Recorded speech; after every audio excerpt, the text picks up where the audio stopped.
My name is Scot Willey, and I'm a captain with Cal State Fullerton Police Department.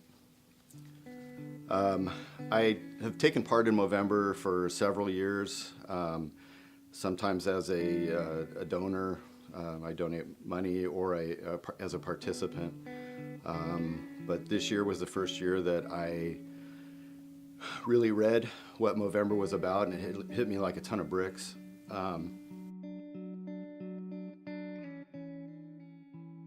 This year, Movember, to me, it really hit me when I read that it was also about men's mental health and suicide prevention.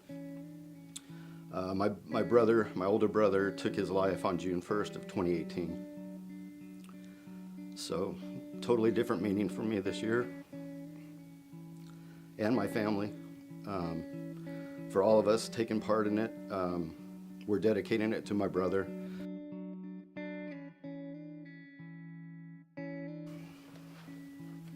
So my brother Kent was a beloved brother of many. He was a beloved son, and he was a beloved uncle.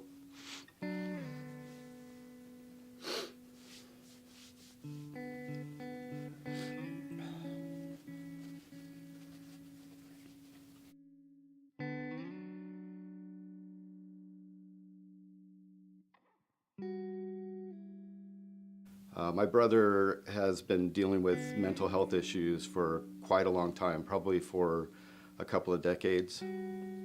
We didn't know the depth of what he was going through. He was diagnosed as bipolar and severely depressed. But those were really just words if you're not talking to the people about it and understanding exactly what that means. So we never really had those conversations.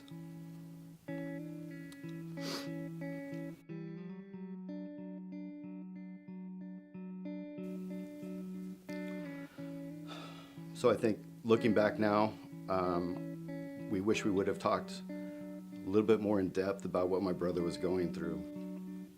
We were very fortunate in my family because my brother left a long note, about a 6-page note that he wrote to my mom. And it was incredibly healing. It lifted us of any guilt because he gave us that in the letter. And this is something that I wish that every family that is a survivor of suicide could have in their hands, like I do and like my family does, because the blame and the guilt and all that isn't there. We understand that this was his decision, but again, we didn't realize the depth of his depression. And when he writes that down page by page, talking about the levels of his deep depression and what that meant for him, not wanting to get up, not wanting to shave and shower and brush his teeth, and his teeth were starting to, show it. My brother was literally living in a van down by the river, he used to tell people, up in Oregon. And that was just his lifestyle that he chose in the way that our family saw it. There was that thought of, come on, you just need to snap out of it.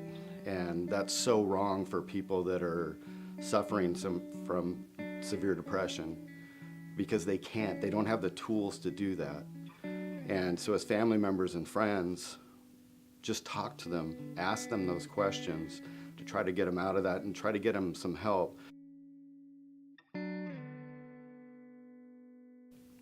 We don't always know what's going on with each other, and we all have a smile and we post our fun pictures on Facebook and everything, but sometimes there's some deeper things going on with people that we need to communicate two ways.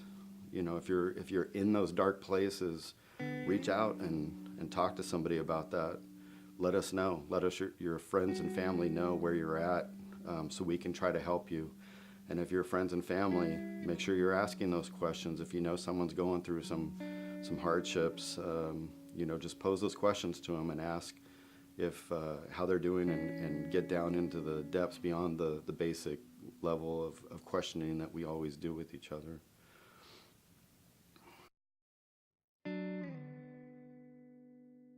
Now that I'm looking into all these issues with a different lens, when you're talking about globally losing one male every minute in the country, and every 6 out of 10 suicides is a male, a lot of those are veterans. Now we're looking at that as well as first responders. So there's a lot of firefighters and police officers, especially retired, and I have a lot in my family that are suffering from PTSD that they didn't even know that they had. And they're only learning that now as they start to talk about it. And again, it's just speaking, just communicating.